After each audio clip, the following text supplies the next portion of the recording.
Broadcasting to bring you this emergency action notification. This is a global emergency. Important news and information to follow.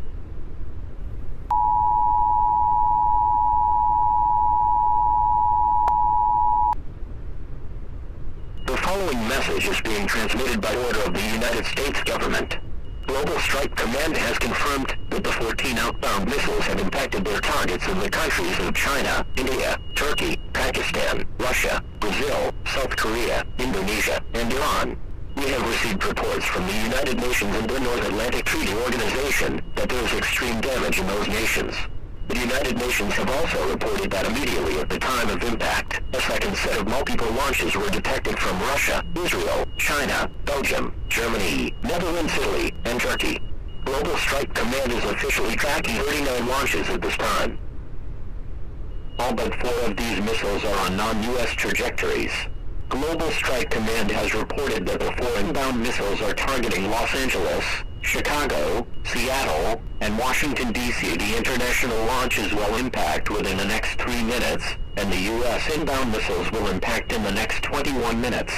All residents in the cities of Seattle, Los Angeles, Chicago, and Washington, D.C. are advised to take cover immediately and get to a basement, cellar, or bomb shelter now.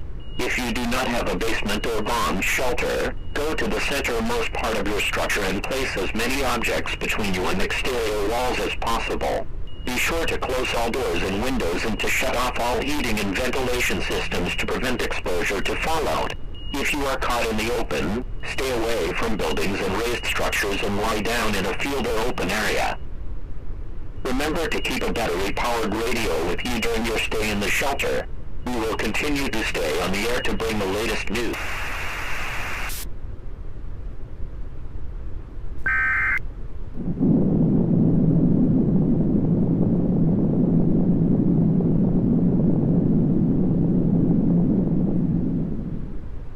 Fallout dust gives off dangerous radiation. It cannot be seen or felt. It has no smell. Anybody staying within reach of fallout for too long can fall ill or die.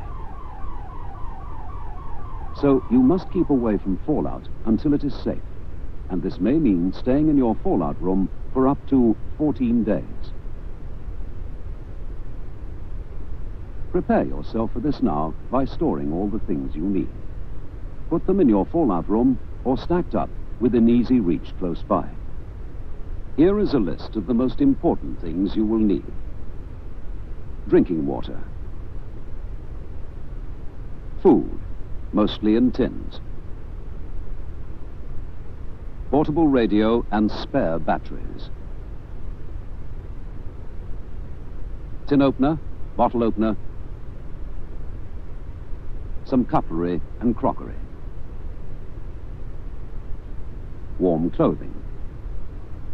And now here is a list of some things which will make living in your fallout room much more comfortable. Bedding, sleeping bags, portable stove and fuel, saucepans for boiling water and cooking, torches with spare bulbs and batteries, candles, matches, table and chairs, toilet articles, soap, toilet rolls, change of clothing, first aid kit, household medicines and prescribed medicines, box of dry sand, cloths or tissues for wiping plates and utensils, notebook and pencil for messages, brushes, shovel and cleaning materials, rubber or plastic gloves,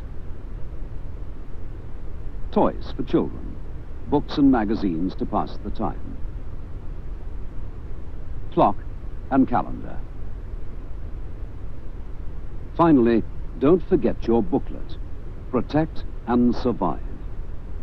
It tells you how to make your home and family as safe as possible.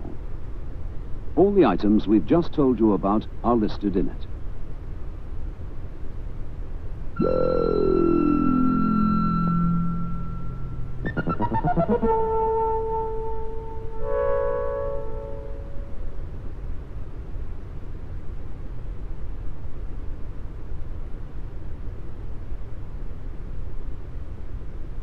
Now let's talk about your life and the life of your family. Our top scientists and government agencies concerned with home defense state flatly that shelter is our best defense against radioactive fallout. These are the facts. Number one, in a nuclear war, radioactive fallout would threaten more people than either blast or heat. Number two, inexpensive home shelters offer the best shielding between you and the radiation. Very simply, a fallout shelter could save your life in a nuclear war. This is the reason the Office of Civil and Defense Mobilization strongly urges that every family build a shelter in its home. They've developed reasonable shelter plans to suit nearly every home, every budget. Mr. Dean Polenz, the Deputy Assistant Director for Plans and Operations in OCDM, is here today to discuss some of these home shelter plans. Mr. Polenz, I know your agency has designed several types of shelters. Are they all approximately the same price? No, they vary in cost. Some are as low as $100, and others may cost as much as $2,500. Well, do the more expensive shelters give better protection? Not necessarily. Some cost more because they're bigger or fancier or harder to build. The degree of protection depends on the shielding, but all of our shelters provide adequate shielding to protect against death and sickness. By shielding, I presume you mean the material placed between us and the radiation. Now, what can be used as shielding? Concrete, bricks, earth, or sand are some of the cheaper materials, dense enough to give ample protection without taking up too much room. There's about the same amount of shielding effect in 8 inches of concrete as in 12 inches of earth, or 16 inches of books, or 30 inches of wood. This is our most popular shelter, a real do-it-yourself kind. It was developed because of its low cost, usually less than $200 for materials, and because of its adaptability to most basements. It can be built bigger or smaller. Well, how about the protection? Well, this shelter gives excellent protection.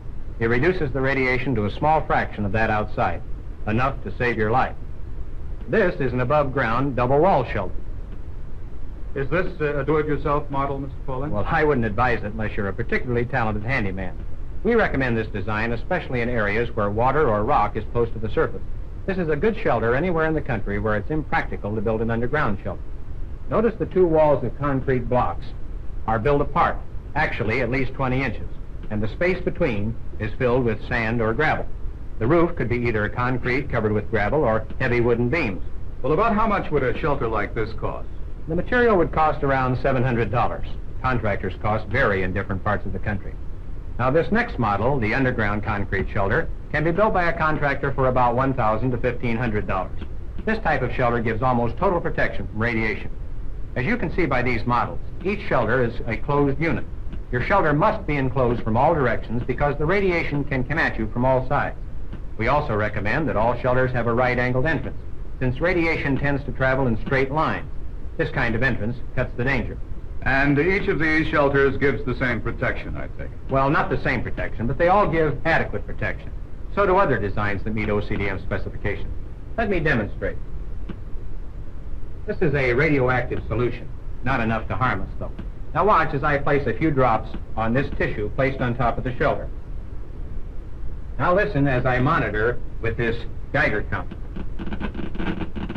See, the clicking indicates extensive radiation. Now listen as I put the monitor inside the shelter. No clicking, no radiation. The point to remember about radiation is this. The more of any kind of shielding, the better the protection.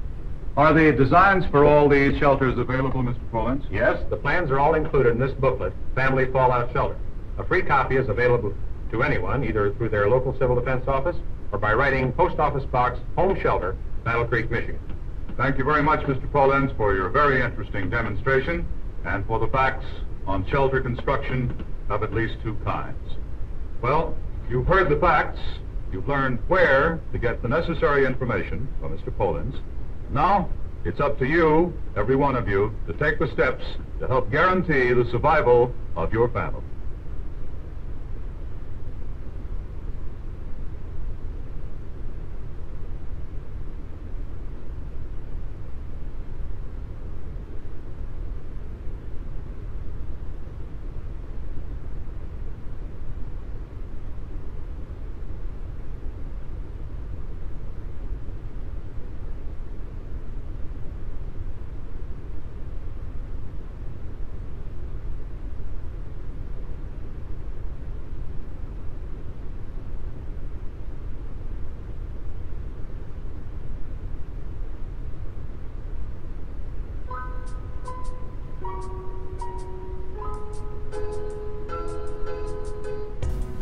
Hi, I'm Dr. Robert Levin. I'm the Ventura County Public Health Officer. I'm also a husband and a father. The video you're about to see is intended to increase your awareness about the steps you and your family should take to protect yourselves in the event of a nuclear explosion. Ventura County began to prepare our response to nuclear terrorism in 2006. The purpose of this message is for prevention and not because of a known threat. Now we want to share this information with our county residents in the same way we do for earthquakes, wildfires, and tsunamis. For more information, visit us on the web at readyventuracounty.org or call us 1-800-781-4449. That's 1-800-781-4449.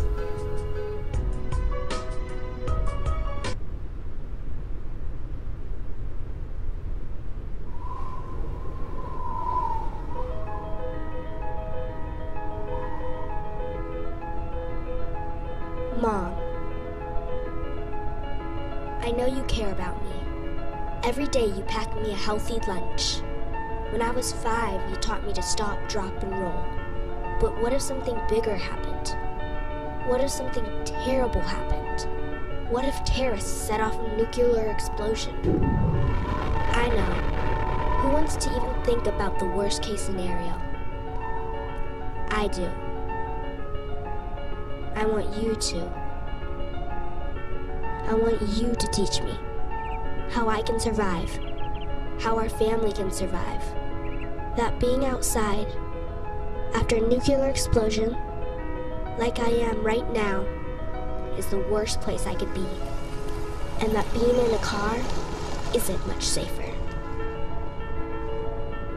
The safest place for me to be, that the safest thing for me to do, is to get inside, stay inside, stay tuned.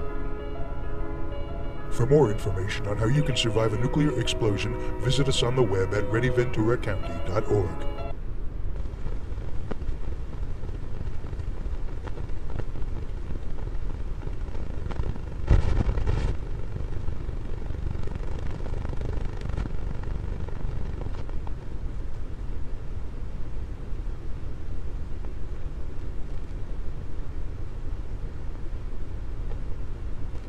You will no doubt have seen, even if you have not studied, Civil Defense Handbook number 10, entitled Advising the Householder on Protection Against Nuclear Attack. In order to illustrate the contents of this handbook more graphically, the civil defense authorities have produced 7 short films based on the 7 sections that form the contents of the handbook. If the government decide that the time has come for this advice to be acted upon, these films will be shown to the public on all television networks. Their present purpose, however, is for your information. So we shall now show the 7 films as one film. Here we go.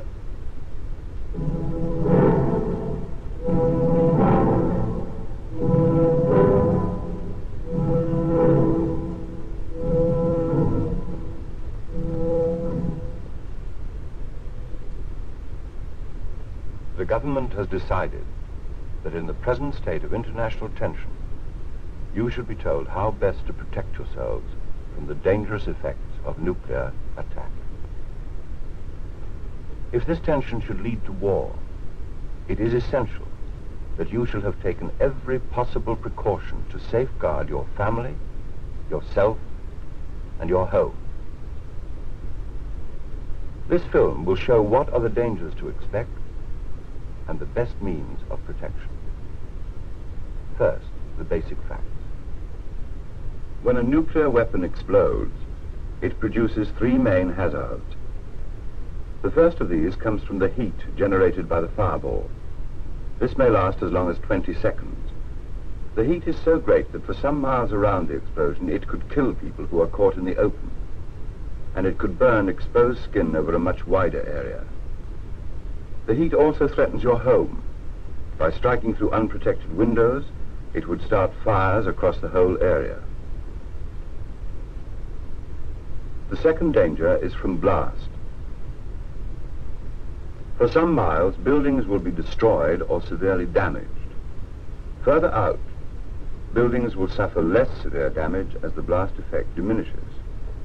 And for many miles beyond that, there will be light damage, such as broken windows. The third danger is from fallout. If the bomb explodes on or near the ground, dust is sucked up by the explosion and is made radioactive in the rising fireball. It rises high in the air and is then carried downwind, falling slowly to earth over an area which may be hundreds of miles long and tens of miles wide.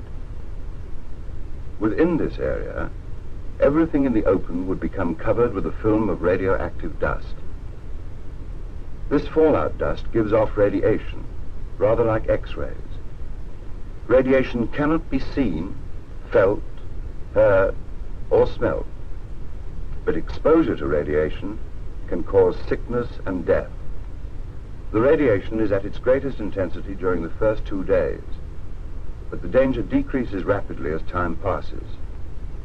After 2 days, it is 100 times less harmful than at first, but even then it is still dangerous. These then are the dangers that may face all of us: heat, blast, and fallout. In the other sections of this film, you will be shown what precautions will help to protect you from these dangers.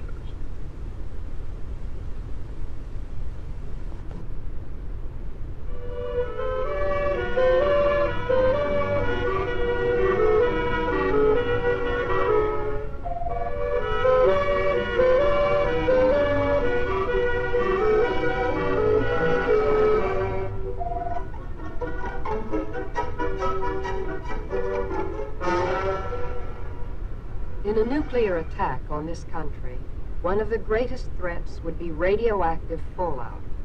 While heat and blast effects of even the largest bombs would have a definite limit, any area could be threatened by fallout.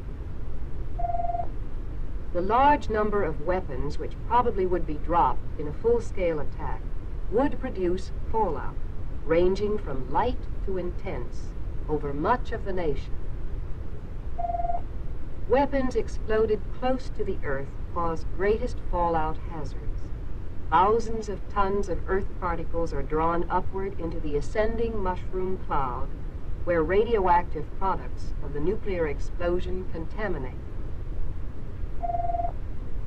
These particles are carried by the high-altitude winds for many miles. Eventually, they settle to Earth, and this is called radioactive fallout. We are all subjected to radiation from outer space and from radioactive material of the Earth's crust. We're exposed to it when the doctor X-rays us and on many other occasions. Radiation in small or controlled amounts like that are not dangerous.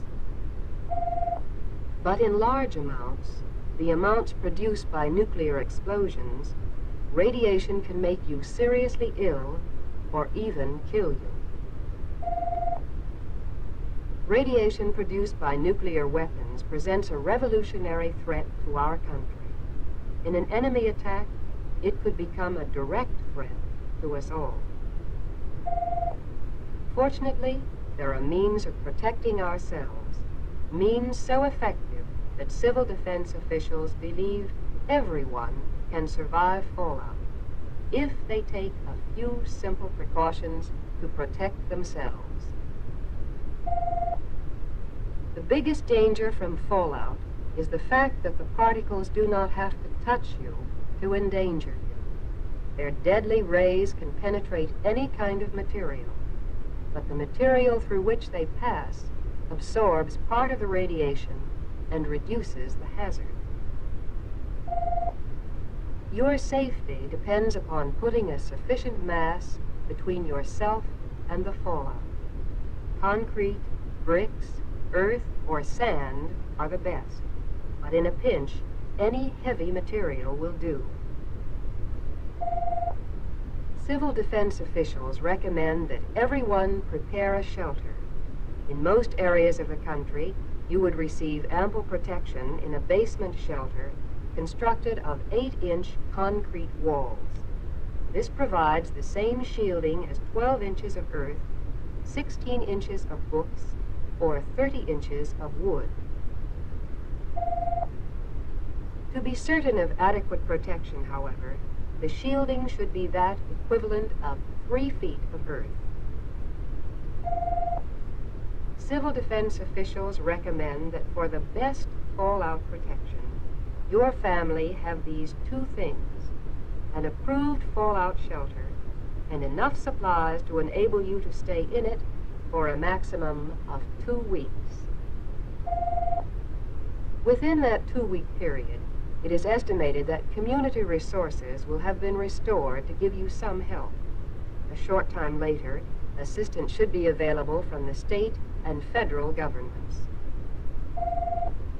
Get started right away at protecting your family from fallout. Plans for approved shelters are available from your civil defense officials. Some of the shelters you can build yourself. The more elaborate models can be undertaken by a contractor. Let us look at 5 shelters developed by the Office of Civil and Defense Mobilization, any one of which will provide good fallout protection for your family. First, the basement concrete block shelter is specifically designed as a do-it-yourself project. The cost will vary according to your area, but should range between $150 and $200 for materials. It would provide all the protection needed in most areas.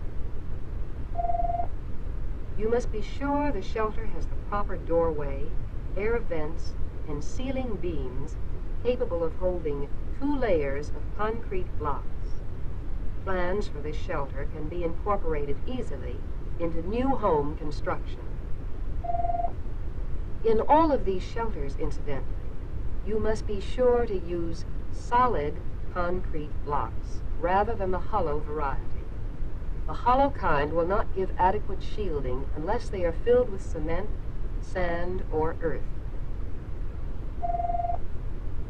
The second recommended shelter is the above-ground double-wall shelter. It is an outdoor, above-ground construction, which also may be built with concrete blocks. It is ideal for regions where water or rocks make it impractical to build underground. Most people would want to hire a contractor to build it. Materials would cost about $700 plus the contractor's fee. Virtually absolute protection from fallout is furnished by the double wall construction with 20 inches of earth between and the 6-inch concrete ceiling covered with 20 inches of gravel. Third, the pre-shaped metal shelter made from pre-shaped corrugated metal sections or precast concrete can be constructed either underground or above ground. This shelter is also suitable for regions where rock or water are close to the surface. When covered with 3 feet of earth and given a protected entrance, it also will provide almost absolute protection. The cost, like the double wall shelter, is about $700 plus the fee of a contractor who probably would be needed to build it.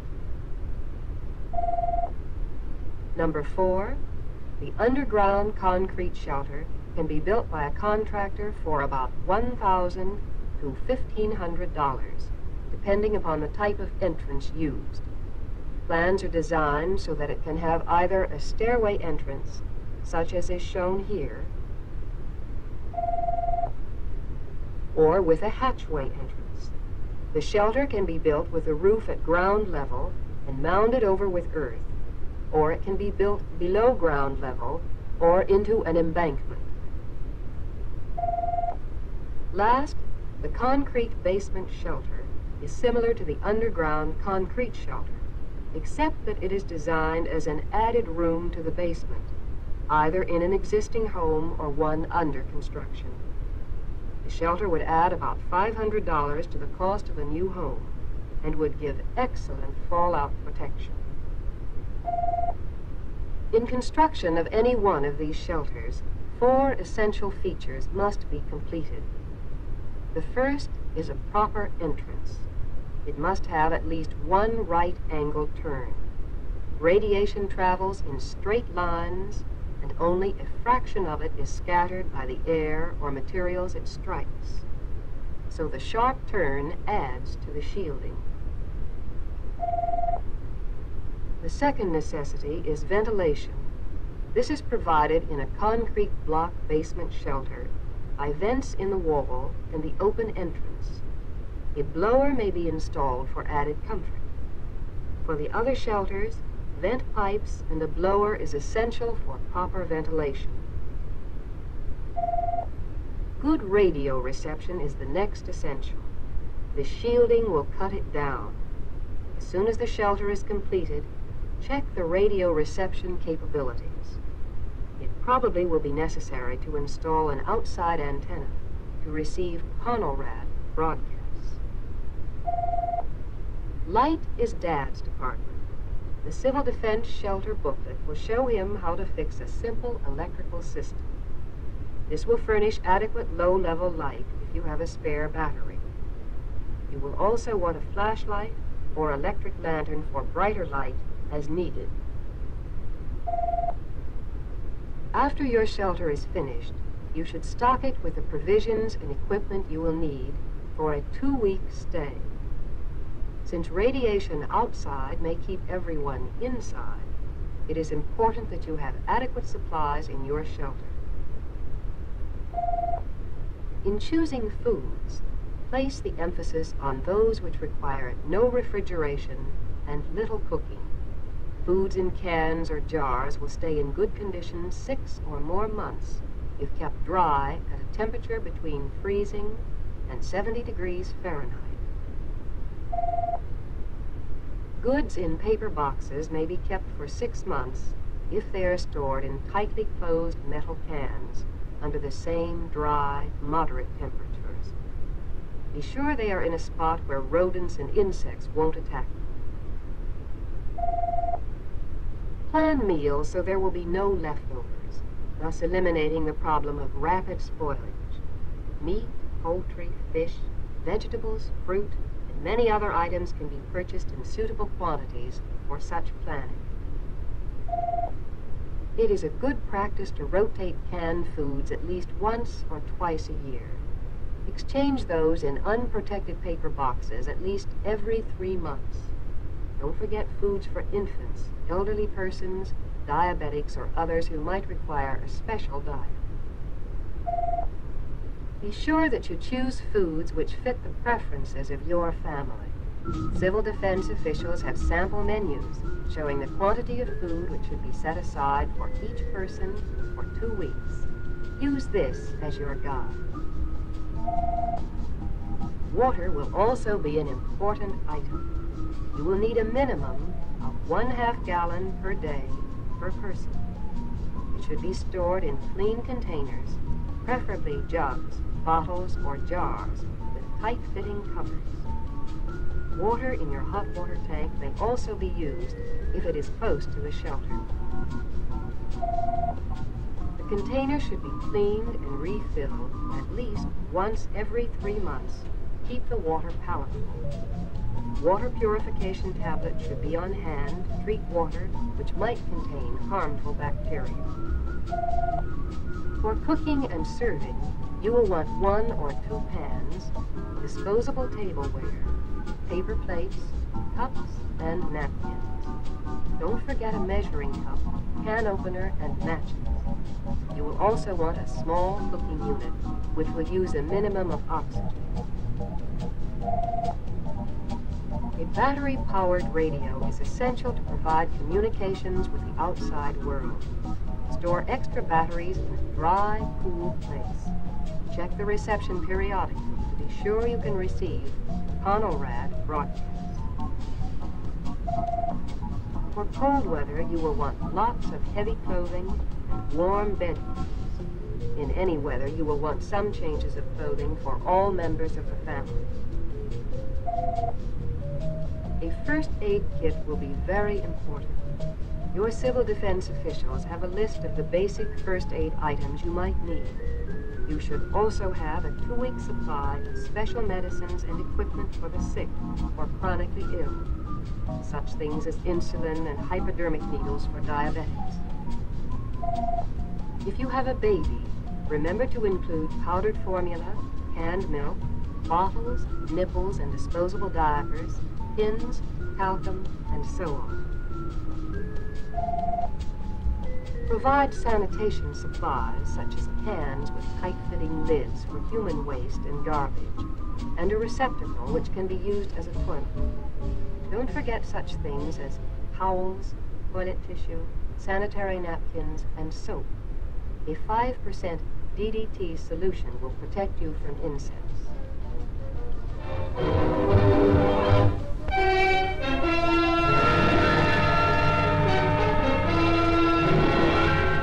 New York City's teeming millions, prime target for an atomic attack, go about their normal affairs. Suddenly, their daily routine is rudely shattered by the screaming wail of air raid sirens, warning them of a possible enemy onslaught. This first demonstration of an all-out civil defense drill by America's #1 metropolis is a model of preparedness and training. All traffic halts, and pedestrians immediately seek shelter, guided by a corps of well-trained wardens.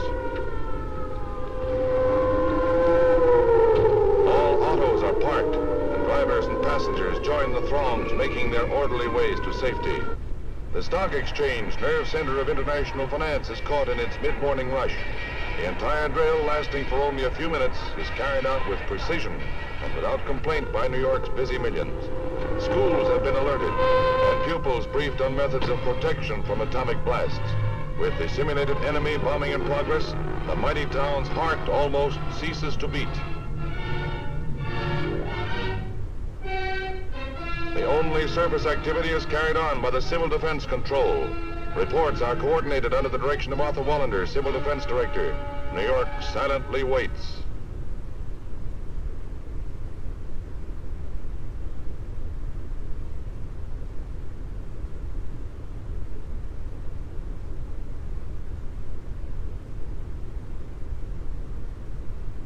All clear. New York's first civil defense drill is a tribute to its citizens and defense organizations.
reason we would be able to grow and eat food planted in this land is that the transfer of radioactivity from soil to plants is extremely low.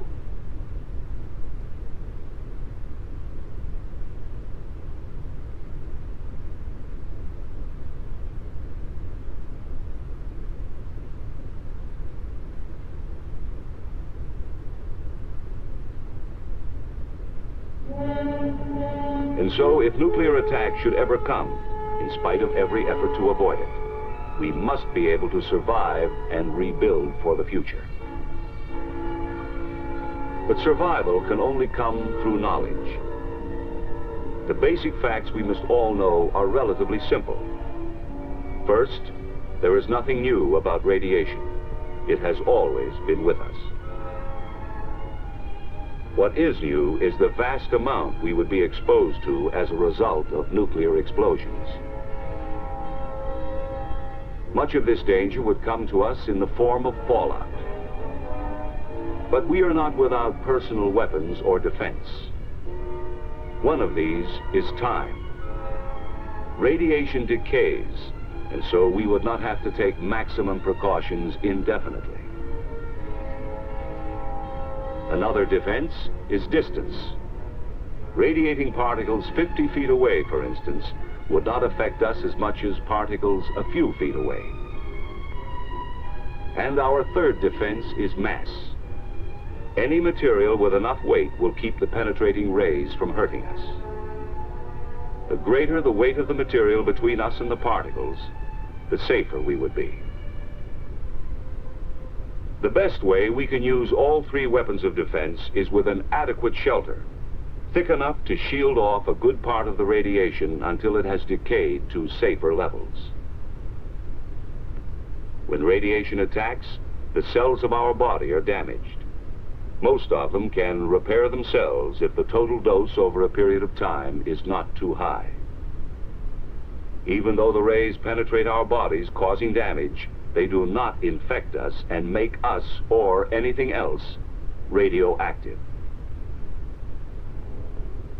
That's why food remains good no matter how much radiation has passed through it. Fallout accidentally swallowed with water or food will do you no immediate harm, but for long-term safety, it's best to wash, wipe, or peel the food and filter the water. Even if you were caught outside under fallout conditions, ordinary clothing would keep the radioactive particles from touching your skin, but you would still need to find shelter quickly. If we remember these facts, if we act on them intelligently, we can increase our chances of surviving nuclear attack. And the key to survival is adequate shelter. That is why the federal government has a nationwide fallout shelter program. The goal is adequate fallout shelter space for every man, woman, and child. And this goal can be reached. For with knowledge of radiation, we can face the facts about fallout, take action to protect ourselves, and learn how to live in the nuclear age.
To obtain protection against fallout, and as far as possible against heat and blast, you should now select and fortify a room in which to shelter both during the attack and during the period of intense radiation that may follow.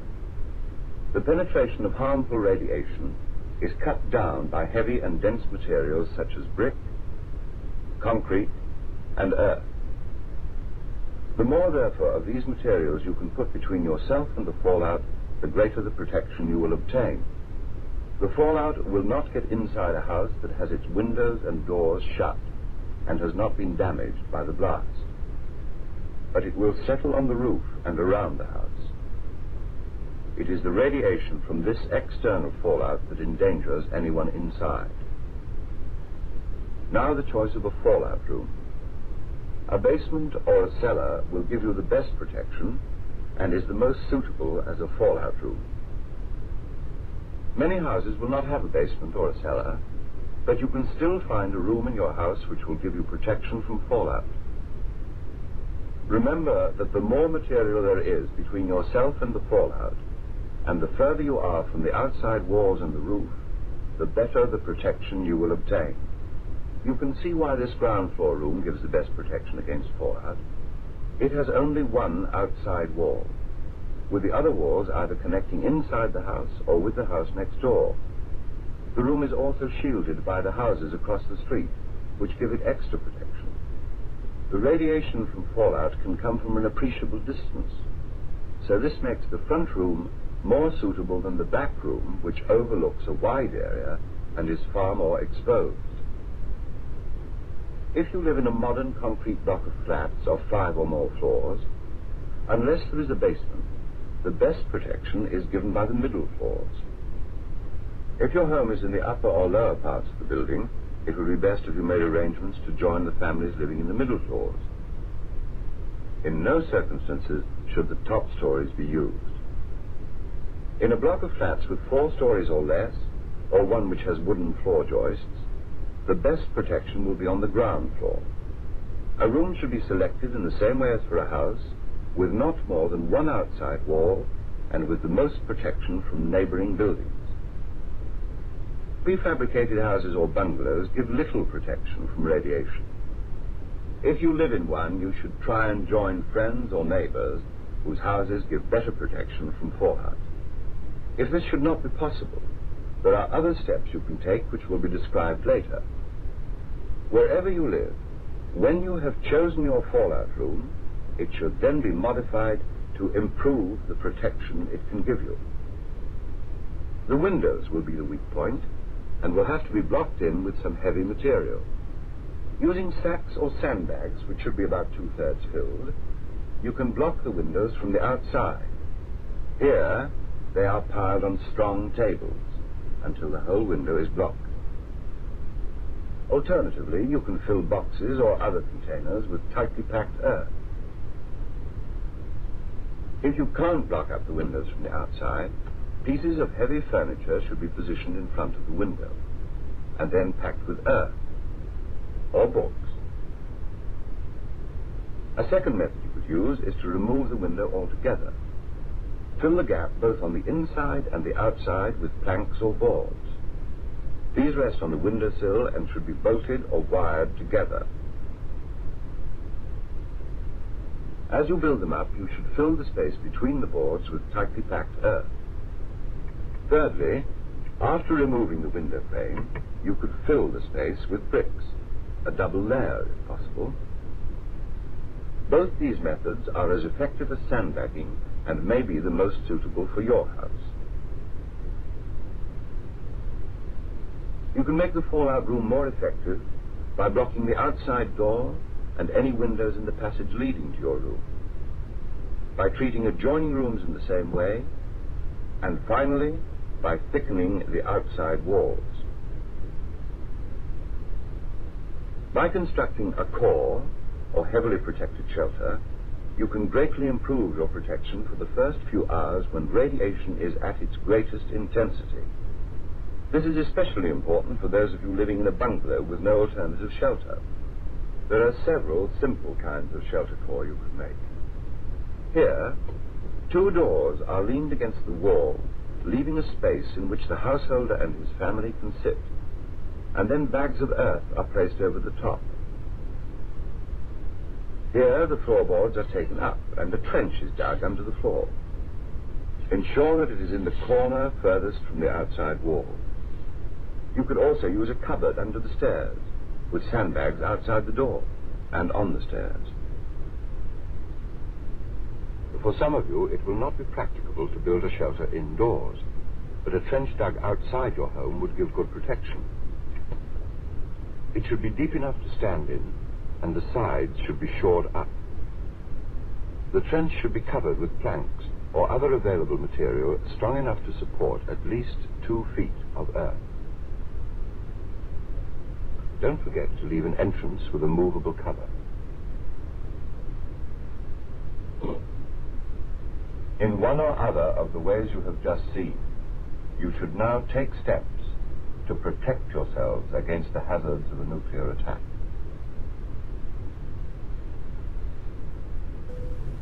After an attack, it may be necessary for you, your family, and any others who have taken refuge with you to live in your fallout room for at least a week.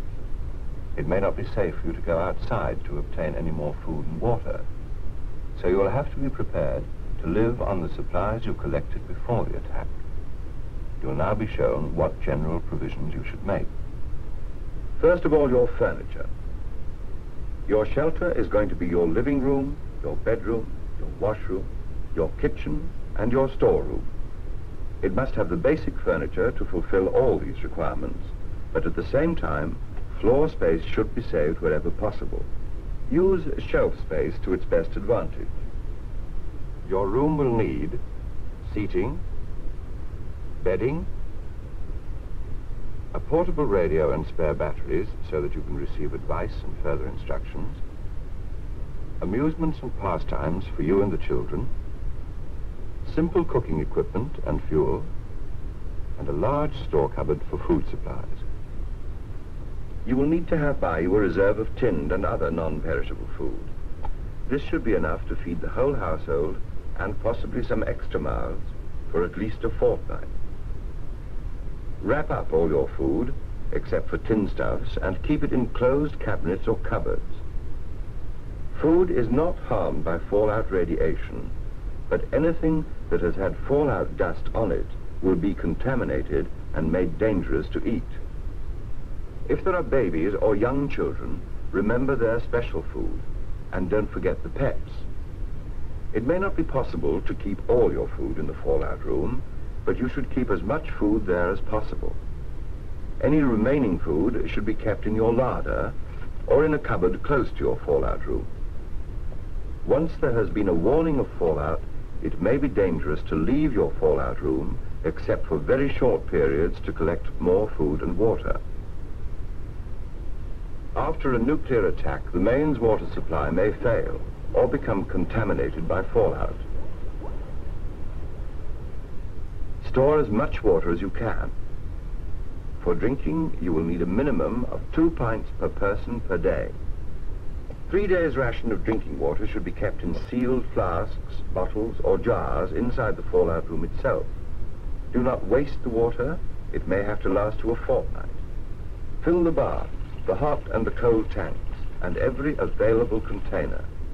Keep reserves away from the light and covered. Water stays fresher in the dark, and if fallout dust gets into the water, it will be contaminated. Find the whereabouts of your main stopcock, and be ready, if there is a warning of attack, to turn off the supply. After an attack, you may not be able to use your lavatory because of insufficient water for flushing. Therefore, you must make alternative arrangements for sanitation, either in your fallout room or just outside the door. You will also need to provide a dustbin, as there will be no way of disposing of your refuse. Finally, first aid. A simple but well-stocked first aid box. You must be able to help people who are injured or taken ill. It is essential that your fallout room is properly equipped for sleeping, eating, drinking, storage, cooking, refuse, sanitation, and emergency first aid. Remember, you may have to live in the room for at least a week. Your survival may well depend on the care and foresight with which you have supplied your room.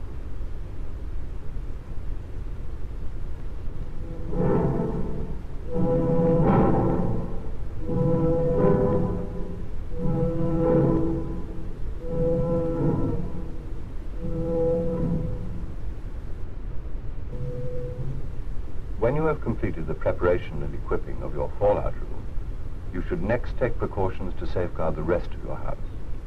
You should be prepared to deal with the worst effects of heat and blast, in particular, the menace of fire. Fire is the most immediate danger after a nuclear attack. Though the heat will not set light to the bricks or plaster of your house, it will strike through unprotected windows and set any inflammable material on fire. Whitewash the windows, especially those at the top of the building. This will greatly reduce the fire risk by reflecting away much of the heat, and the heat should have passed by the time the slower moving blast wave arrives. There are other things you can do to reduce the fire risk. You should remove all inflammable material from upper floors, which are the most exposed to the heat wave. Clear away all newspapers, magazines, and wooden furniture, so as to leave as little as possible that could start fire. You should also remove any boxes and inflammable material near the outside of the house. If you have a garden syringe or a stirrup pump, this should be kept close to your fallout room. Fires can be put out quite easily if tackled at once, while they're still small, but they spread rapidly and can soon get out of control. Keep buckets of water on each floor of your house. Remember, fires can be extinguished just as well with dirty water as with your valuable drinking water. To minimize the danger from flying glass, you should draw your curtains and lower your blinds. After an attack, it may be necessary to move you and your family to a safer area. To provide for this emergency, you should have a suitcase ready packed. You should include a change of clothes, personal valuables, eating and drinking utensils, and a blanket. Take an overcoat or mackintosh in case of rain. You must remember you will only be able to take what you and your family can carry.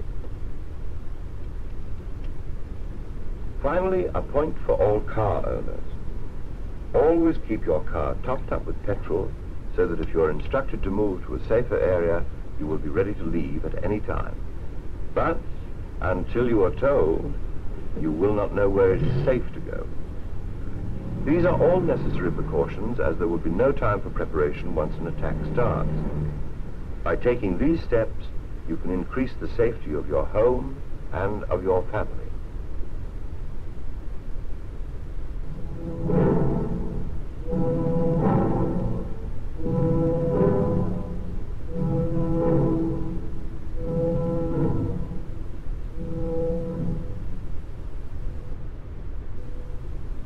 I'm going to explain to you the system of warning signals that will be used in this country in the event of a nuclear attack, and on which you should be prepared to act.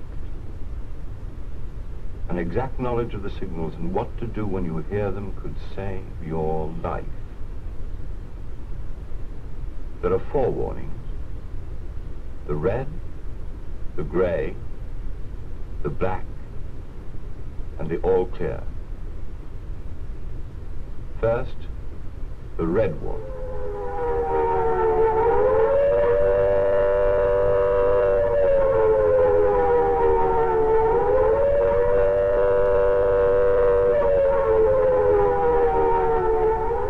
This siren is sounding the red warning. It means that there is imminent danger of an attack.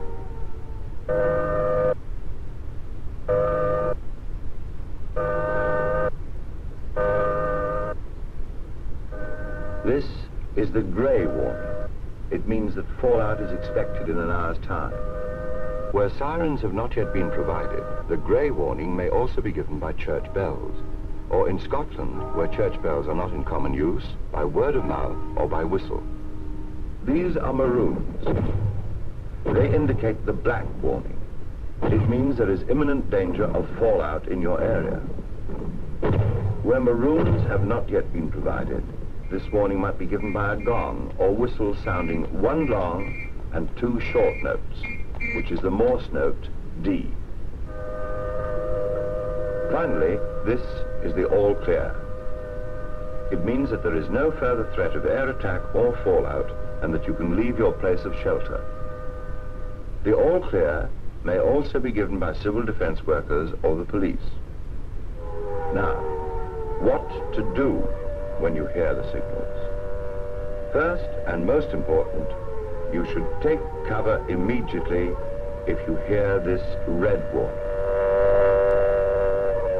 If you are outdoors and cannot get home in 4 or 5 minutes, take cover in the nearest building. If you are caught in the open, take any available shelter. But if there is no obvious cover, you should lie in a ditch or a depression in the ground, covering the exposed skin of your face and hands to protect them from the heat flash. Here is an emergency announcement. An air attack is approaching this country now. Go to shelter or take cover at once. If you are driving a car, park immediately. But do not leave your car in any place where it might obstruct the many vehicles that will be engaged on urgent rescue work. Park it off the road if possible. Find the nearest cover, and if there are no buildings, lie flat in a ditch or depression. You should always give shelter to anyone who is caught in the open near your house when the warning sounds. They may have no other protection from the attack. An air attack is approaching this country now. If you are visiting, take cover wherever you are, unless you can get home in 4 or 5 minutes. If you are at home, you should turn off the gas and oil supplies and disconnect your electric heaters. Damp down any fires with earth or sand and close all your windows. Then take cover in your fallout room or shelter.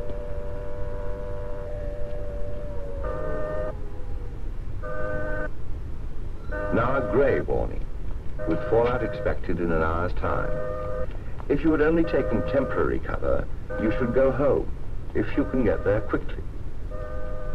If, however, you are still in the open, look for safer and more comfortable shelter as quickly as possible. If you are visiting and have taken shelter, go home if you can get there quickly.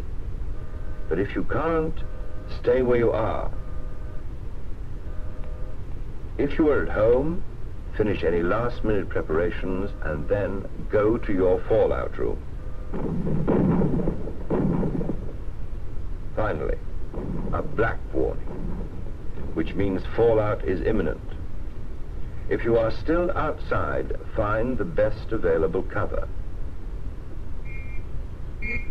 If you are visiting, take shelter where you are.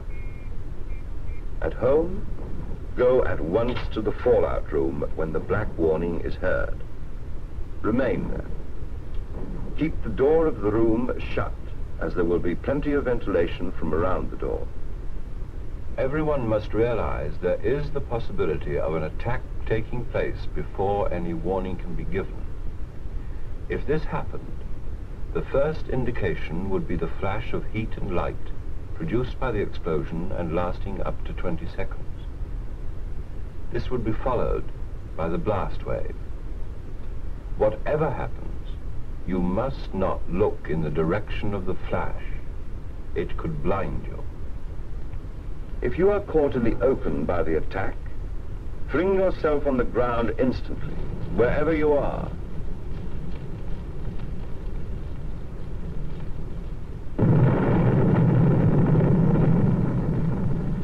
Do not move until the blast wave has passed.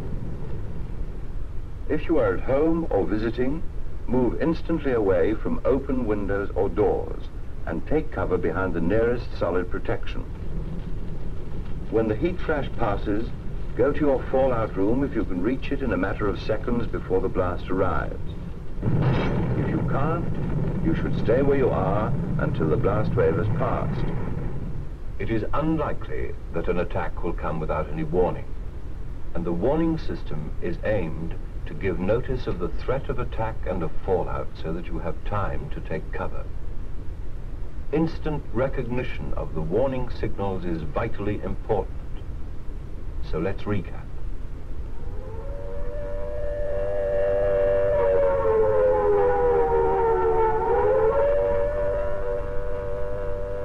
The red warning, imminent danger of attack.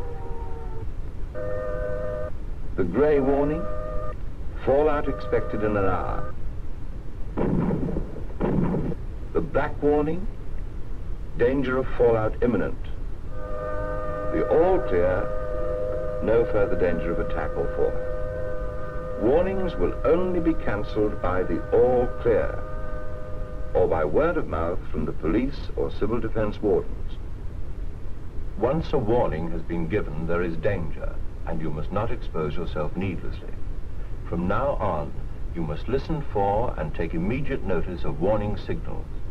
For your own safety, you must follow exactly and promptly any instructions given by civil defense workers or the police. The warning system can save your life.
now goes to giant elevators in the city. Dresses and pillow slips are still made from the colorful sacks, but the flour inside is better and more consistent in quality. The housewife can select pancake flour, biscuit flour, and a variety of cake mixes to make her baking problem simpler. Research and testing is continually carried on in flour mills to improve quality and develop new flour products. Grandmother put up her jam when the fruit was ripe, but today the fruit is canned or frozen and then made into jam or jelly throughout the year. Sprawling warehouses in the city have replaced the old-fashioned food cellar. Vegetables, frozen foods, staple groceries, and meat are stored here under exacting conditions of temperature and humidity. Farmer Jones now sends his milk, his livestock, his grain, and most of his other farm products to the city to be processed. Here they are stored for later distribution over a vast area. What then would happen to this highly centralized and complex system of food processing and distribution should a city be devastated by an enemy bomb? The centralization of the food industry has made it a highly vulnerable target. In an average American city, a single bomb would disable 95% of the food processing industry, destroy 87% of the food stored in warehouses, and wipe out at least 62% of the retail food stores. Grocery stores on the fringe of the blast would be closed for decontamination. Some of the food would be condemned and destroyed. Other foodstuffs, particularly canned goods, could be salvaged by washing with water. But since the city water supply would probably be contaminated, emergency water carriers, such as this concrete truck, would be pressed into service to transport pure water from rural areas. What about food stores in the suburbs that haven't been damaged? Let's look into one and see what might happen.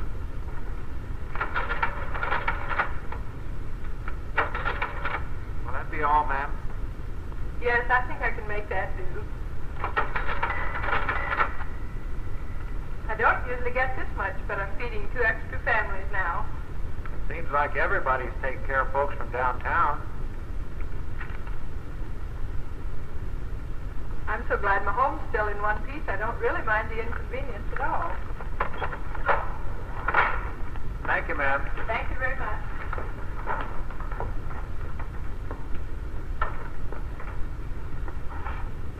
Are you sure you need all those groceries, ma'am? Oh, I certainly do. I suppose you've heard there's a serious food shortage.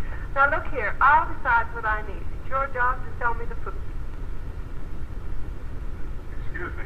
We've been trying to reach you by phone, but all the lines are down. The governor has ordered all food stores in this area closed. How come? There just isn't enough food to go around. We'll probably have to take most of your groceries to the field kitchen at Brighton. How soon do you think we'll open again? Oh, it'll be about a week before enough food is shipped in, and even then it'll probably be rationed. You mean we're closed down now? That's right. No more food is to leave the store. Where's the manager? I think you'll find him in the storeroom in the back. Thank you. I'm sorry, ma'am. I suppose you heard. No more groceries go out of the store today. Well, how in the world do you expect me to eat? Do you want me to starve to death? Oh, never mind. It doesn't take many hoarders to deplete the city's dwindling food supply. Consequently, grocery stores will be closed for hundreds of miles in the vicinity of the blast to preserve the remaining foodstuffs for emergency use. The housewife will have to feed her family for as long as 10 days with the groceries she has on hand. Let's look into a suburban home that hasn't been damaged by the blast. This lady is more fortunate than most. She has a large supply of food on hand and doesn't anticipate any trouble in keeping her family well fed. It looks like tonight's menu will include some fried potatoes. There's a surprise in store, however, when she tries to turn on the stove. The blast has damaged the gas mains and storage tanks. It will be quite some time before the service is restored again. Trying to prepare a meal without a stove presents a real problem. It will be interesting to see how the family likes those raw potatoes. But wait a minute. She just remembered her charcoal broiler. And not only will she be able to fry the potatoes, she can also have some charcoal broiled steaks. The freezing compartment of her refrigerator has enough steak to last for days. She doesn't feel quite right about eating charcoal broiled steaks while others are existing on the substandard diet. But once again, she took too much for granted. Her freezer hasn't been operating for several days because the generating plant was destroyed by the blast, and most of the power lines are down. Frozen food doesn't last long after the freezer stops working. What about the other food in the refrigerator? It's not keeping well either, particularly the milk, which doesn't last long without refrigeration. The baby would have a rough time of it if this housewife wasn't fortunate enough to have a supply of dried milk on hand. Dried milk keeps without refrigeration, and all she has to do is add water to make a substitute for fresh milk. Unfortunately, however, more unpleasantness awaits her when she tries to add water. Contamination from the blast has polluted the reservoirs, and the city health department has shut off the water. This also leaves her without any drinking water, and cooking without water is difficult, since many foods require its use. This lady is not as well off as she thought. She has plenty of groceries, but not the right kind. The question is, what can a housewife do to prepare for such an emergency when the home is without gas, water, or electricity? To answer this question, let's go to the grocery store. This lady is shopping for her supply of emergency groceries. She will select food that can be kept for a long period of time without refrigeration, that can be prepared without water, and can be served, if necessary, without heating or cooking. Most canned foods meet these requirements. So let's start with some vegetables. Practically every type is put in cans. Corn, tomatoes, peas, beans, and many other varieties are available to suit the taste. Each family has certain food preferences, and this should be kept in mind when making the selection.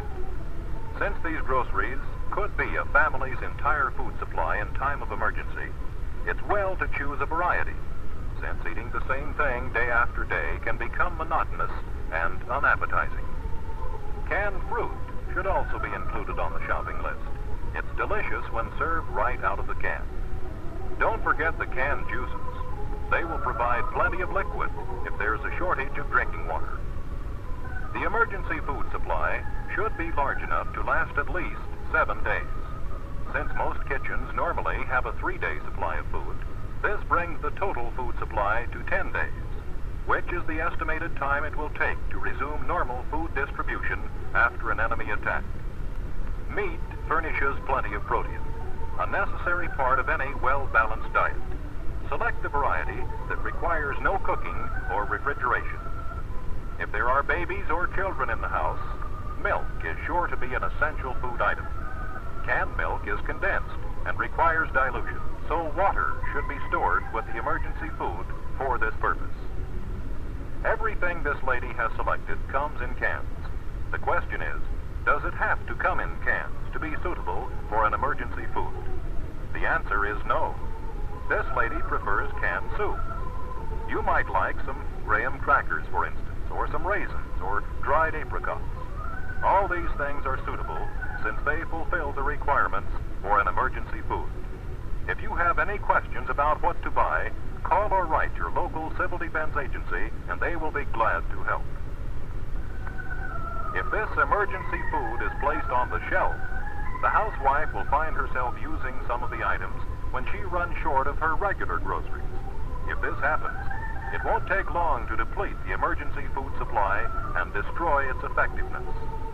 The best plan is to store the food separately in a cardboard box. Water can be sealed in jars and packed with the groceries. Water is essential for preparing canned milk and could come in mighty handy for drinking or cooking.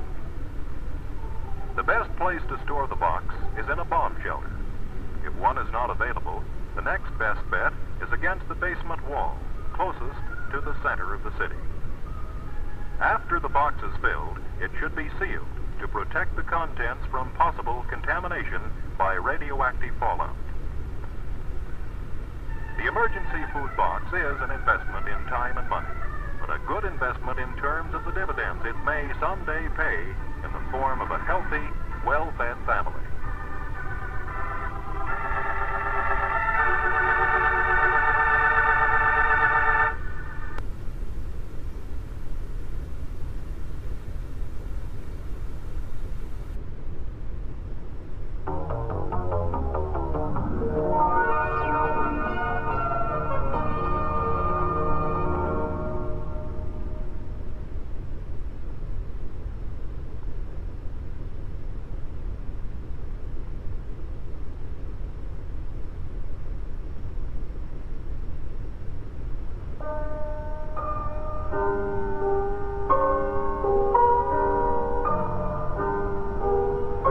body is a fragile thing.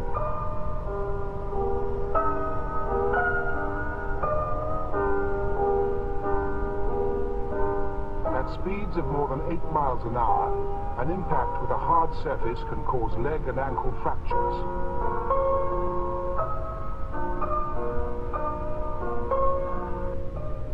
A skin temperature above 70 degrees centigrade will produce serious burns in less than a second. Large fragments of broken glass traveling at more than 35 miles an hour will penetrate and lacerate the skin. Acute exposure to radiation will produce bleeding, loss of hair, and loss of white blood cells. All these effects are produced by a nuclear weapon.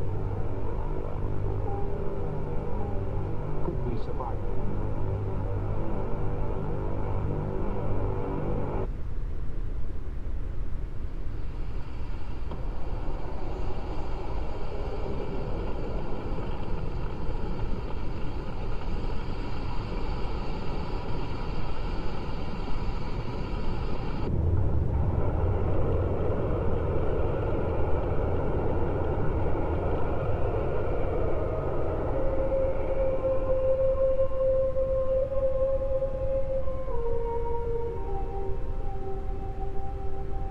Suppose, a mile above the dome of St. Paul's Cathedral in London, on a clear morning, a single 1 megaton weapon explodes. This film is about what happens to a city, any city, underneath such an explosion. Most of us live in cities. How effectively could we shelter from a nuclear weapon? Would we survive its 3 main effects?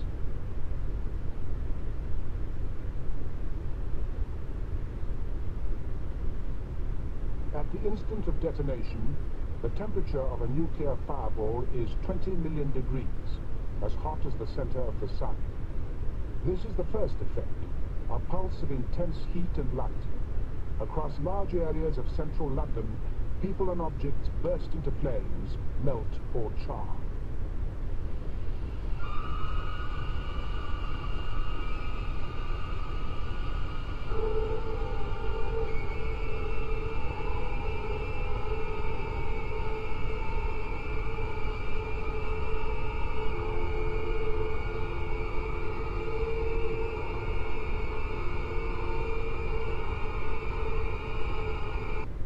Freeze time at the exact instant of the explosion, these are the effects of the heat alone in different parts of the city.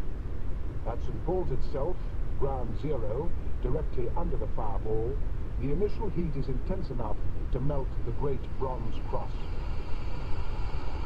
It vaporizes the liquid metal as it runs down the dome. It melts the stained glass windows and ignites objects inside the cathedral. Trafalgar Square, the National Gallery. Inside, at the same instant, paintings are burning.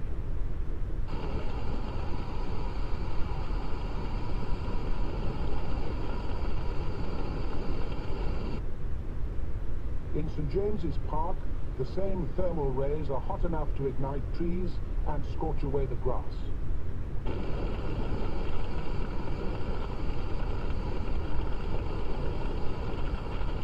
In the shallower parts of the lake, the water boils to leave the lake bed dry and steamy.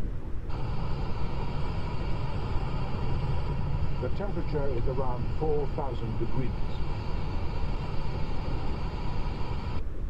In precise terms, the heat energy at this distance is 350 calories per square centimeter. That is enough to vaporize the road surface, melt parts of statues, and set fire to everything combustible.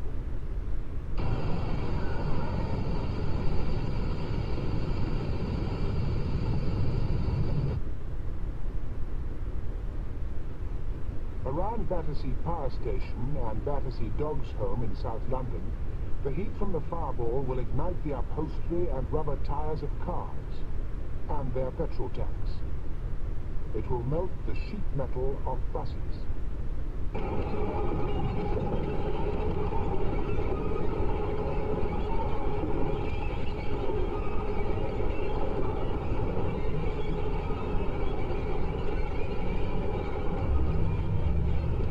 first seconds of a nuclear explosion, many vehicles will catch fire in streets exposed to the direct flash.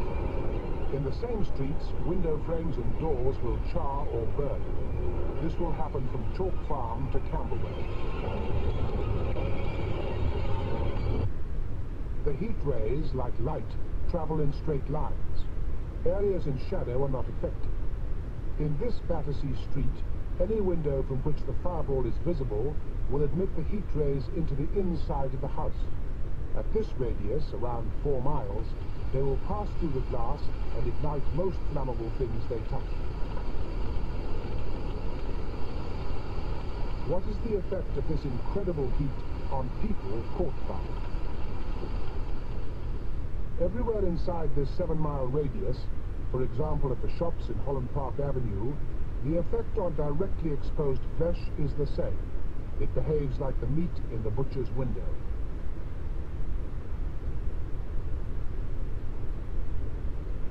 Animal fats melt and burn. Tissues are charred to black carbon. This is at 4.5 miles. The temperature is around 1800 degrees. Only at the fringes of this area, here at Wimbledon, do the burns become treatable. At the lawn tennis ground, the heat scorches plywood. This makeup shows what it does to flesh. A 3rd-degree burn through the full thickness of the skin looks like this. It requires extensive skin grafts. A mile further out still, Kew Gardens, over 8.5 miles from St. Paul's. The initial burst of heat here will melt a raincoat. On the human face, it produces severe 2nd-degree burns with blistering of the skin.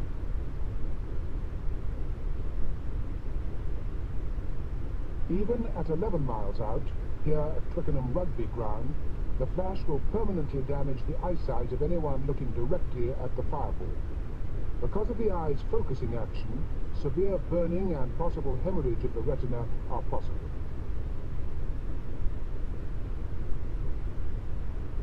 At Hampton Court Palace, some of these tourists will receive the equivalent of a severe sunburn. Notice the shielding effect of clothing. As everywhere, only the exposed skin is affected. The area covered by the hat isn't burnt. At the same radius, around 12 to 13 miles, even indirect light from the fireball will cause temporary blindness, lasting from 10 seconds to several minutes. All these effects have happened in the first 3 seconds of a 1 megaton explosion. Many people will be completely shielded, even quite close to ground zero. However, up to 650,000 people will have suffered major burns from the fireball in these first few seconds.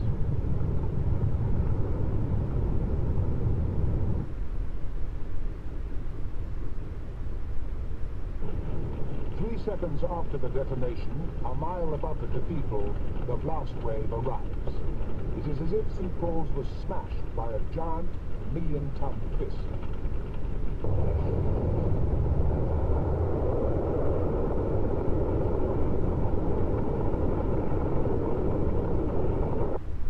At enormous pressures, and with winds up to 2,000 miles an hour, the blast wave spreads outwards, following the heat flash as thunder follows lightning. Within 20 seconds, the destruction as far as Bayswater is virtually total.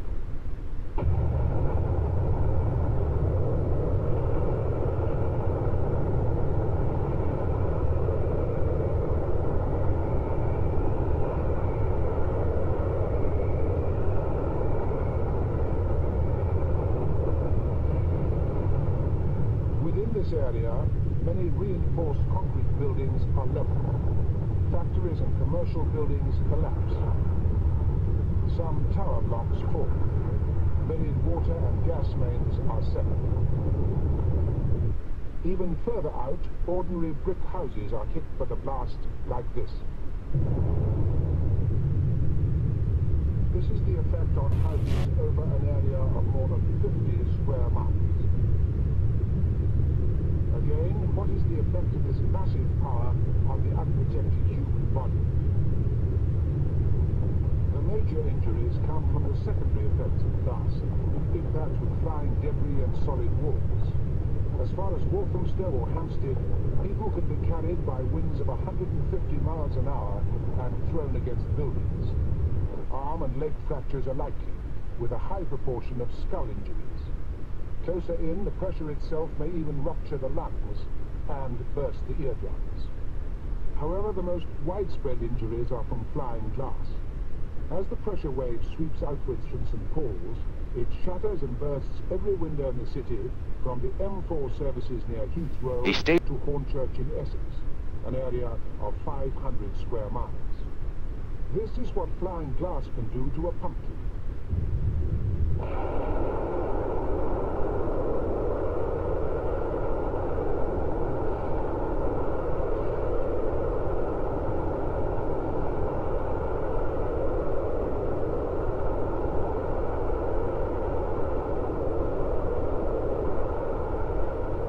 There are 600,000 people in this royal wedding crowd, stretching all the way back to Trafalgar Square. All the people you can see, plus another 250,000, will die immediately from the blast. 1.5 million more will be seriously injured. The immediate effects of even a single weapon are awesome. What can city dwellers do to protect themselves? We shall look firstly at the options open to a couple living in the North London suburb of Finsbury Park. Their street is between 3 and 4 miles from St. Paul's, mainly Edwardian terraced houses. Joy and Eric live at the southern end. He's a musician. She works for a bank. What could they do for protection? The Home Office published this pamphlet, Protect and Survive, in May 1980. Most of the booklet tells you how to shelter from the fallout that may follow an attack. There's little on how to deal with the immediate effects. However, there is advice on fire prevention. Newspapers and other combustibles should be thrown away. Buckets of water should be kept handy for putting out fires. And windows should be whitewashed to reflect the heat flash.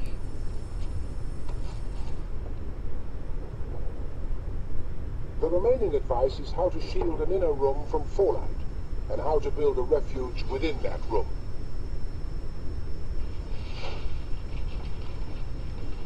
These preparations took all day.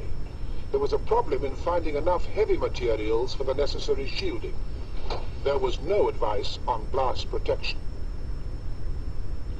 How would they survive at 3¼ miles?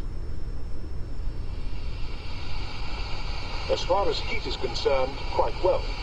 Although the paint on the windows will burn, the whitewash keeps 80% of the heat out. There may be fires in unprotected houses nearby, but Joy and Eric should survive, at least for 17 seconds. After that, the blast demolishes their terrace of houses. There's no guarantee that these measures would protect you from blast if you were much closer than 6 to 8 miles from ground zero.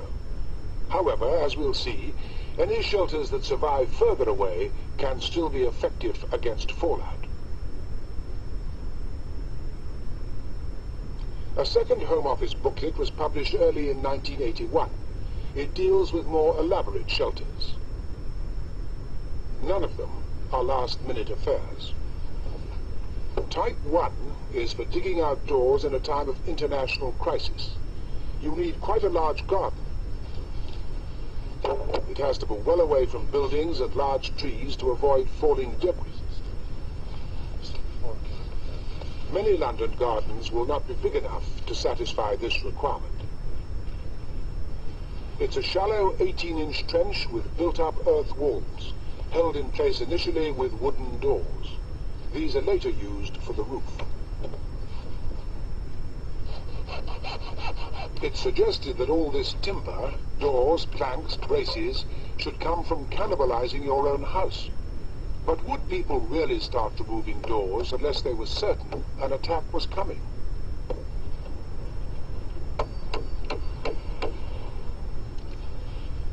At the end of the first day's digging, the trench started to fill with water. By the following morning, this had happened. Bloody hell. Look at this. It's filled up. The local water table was about a foot below the surface. There were 8 inches of water to be bailed out. They persevered, although in practice the continuous flooding would have made their shelter uninhabitable. The next problem would have been especially difficult for those with small gardens. The earth excavated from the shelter was only a fraction of that needed to cover it. In fact, an additional 4.5 tons had to be imported. Luckily, the ground wasn't frozen. There were no underground sewage pipes or conduits in the way, and the couple had the necessary time to build it. It's not known in practice how much, if any, warning would be given for shelter building. Building this took the equivalent of a long, hard weekend for 2. The total cost of materials, not including the extra soil, was about £200. How does such a structure withstand heat and blast? The earth cover stands up to heat very well, although any exposed wood may be charred. However, the blast pressure at this range is 4 times what the shelter's designed for. So it wouldn't protect this couple from the immediate effects. In this kind of shelter, they'd need to be at least 5 or 6 miles away for proper blast protection. The booklet has another design that's more resistant to blast. It's a kit of parts, obtained in peacetime and assembled in a crisis. It's designed for indoors, for a basement or ground floor room.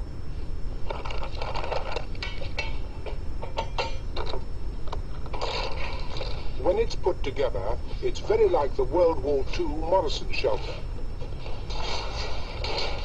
The steel frame took several hours. Then the fallout shielding, layers of bricks. This took most of a day.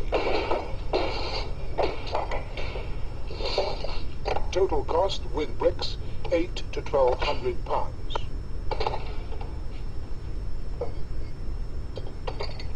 It's claimed that it will withstand a 2-story house collapsing on top of it.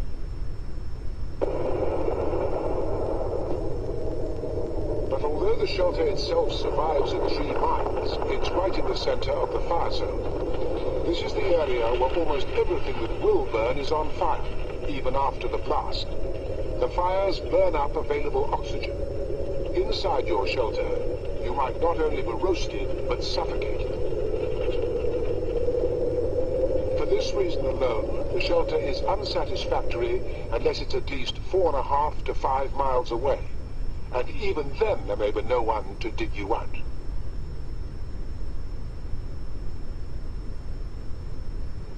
From here on, the options take increasing amounts of time and money. There are now about 30 firms who will sell and install for you a purpose-built nuclear shelter in any combination of steel, fiberglass and concrete. The amount you pay depends on size, sophistication and level of comfort. Most are between £8,000 and £20,000.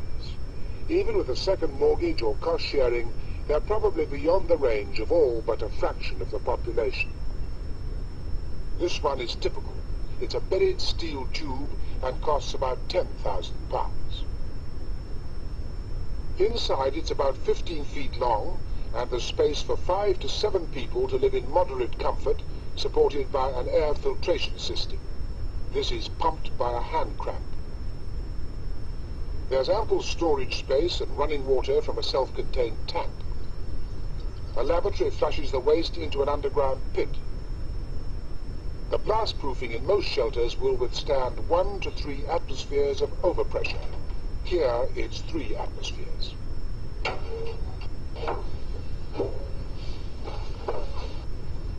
The whole thing's buried under 6 feet of earth and takes about a week to install and equip.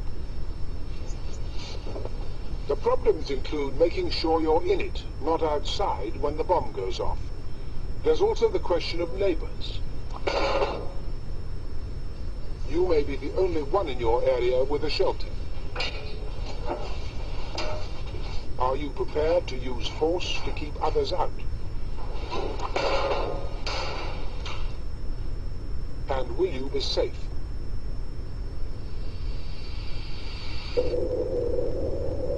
Blast damage overhead leaves Joy and Eric a little shaken, but otherwise they're protected from the explosion.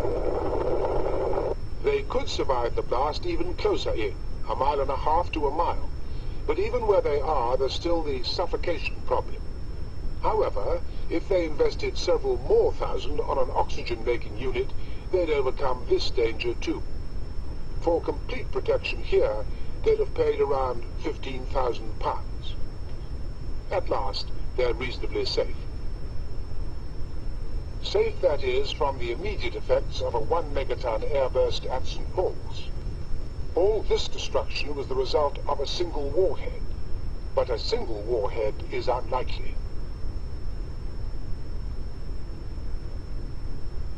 For an all-out attack on the London region, this is a realistic scenario. Up to 30 large and medium-sized weapons, many exploding in the central area. Amidst this incredible destruction, a further nightmare. Over a third explode on the ground. These make fallout.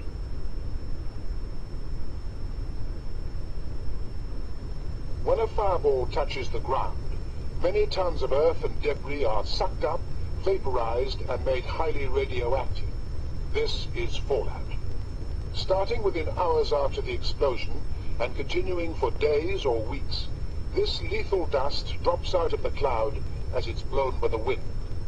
Areas hundreds of miles away can be affected. It is invisible and deadly for at least 2 weeks. The radiation from this dust damages and kills living cells.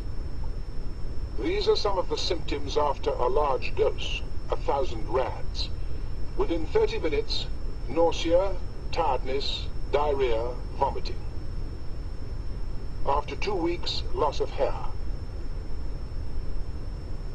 After 3 weeks, bleeding from the gums and all orifices, skin hemorrhages. Within 3 months, pain, delirium, and probably death. A shattered inner city offers little protection from this dust or shielding from its intense radiation. Even an undamaged house is insufficient shelter. However, if they're properly built and shielded, all 3 of the do-it-yourself shelters could make a life-saving difference in areas that weren't affected by blast, away from the center. Under their thick earth shielding, Joy and Eric are safe much further in. Their Swiss-designed pump filters the dust from the air supply, although it does need cranking for 15 minutes every hour. They will have bought over 2,000 times as much shielding as most other people. Not all will be as secure. For most city dwellers, survival depends as much on luck as on foresight. Would West London, for example, really be in a safety zone, or flattened by blast, or hit by fallout? All are possible. Kenneth and Elizabeth live in Shepherd's Bush. He's in the building trade. They've been married for 7 years. The chances of their house looking like this after a major attack are high. If they survived such an attack, they could still shelter from fallout if they'd previously dug a trench like Joy and Eric's in the garden. We asked them to dig one and to stay down in it for nearly 2 weeks, entirely cut off from the outside world. For a 2-week shelter, these are the recommended rations, about £50 worth. Inside, these are the conditions they took on. And this is the sanitation, a bucket and a chair. They decided right away to sacrifice the chair for the extra few inches of room. The shelter was 36 inches wide. Now, organizing the tiny space was a nightmare, even in this well-lit experiment.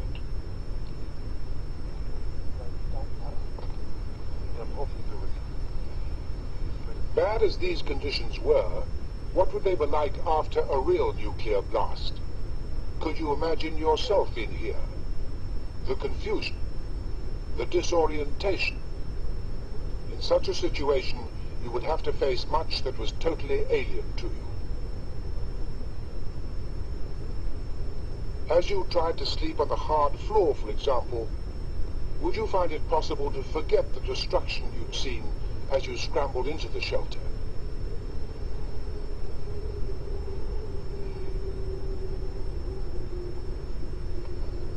Would you have been able to find all your family in time? Your children? Would your house still be standing outside? Would you be injured?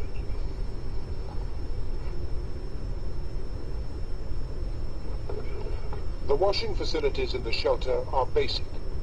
In a real emergency, probably in darkness, would you know how to bathe and dress wounds?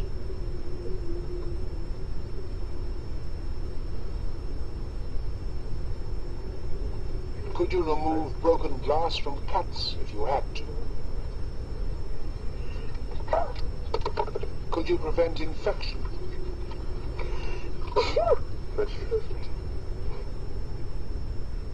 After 5 days, halfway through the trial, Kenneth described conditions in his shelter. Good morning, gentlemen. What should I say? Afternoon. Hasn't been a very good night. This morning, both very tired, very little sleep, very restless. Otherwise, things are going fine. I'm slightly stiff. I have a slight touch of a cold, but otherwise, I'm fine. Imagine the sanitation in a real emergency. The first symptoms of radiation sickness and the symptoms of panic are almost the same. How would you cope in this confined space for 2 weeks with vomiting and diarrhea?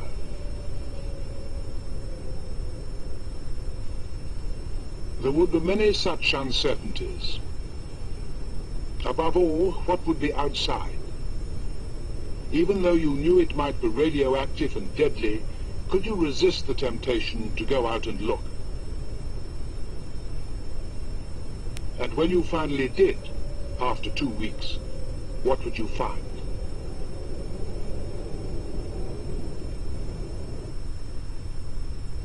A world you recognized?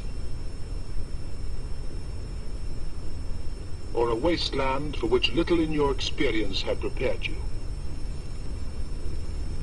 After an all-out attack, how much of that complex world you now take for granted would still be there?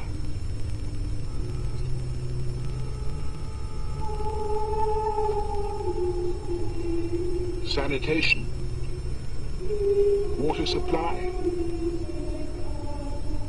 high-technology medicine, doctors, electricity.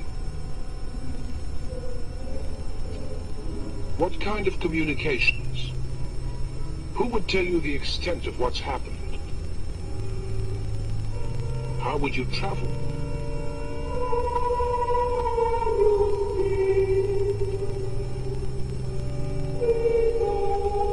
Where would you go to find food? Would the social fabric still be there? Would anything? When after 2 weeks you crawl out of your trench or your concrete bunker, it could be that your real problems will just be beginning.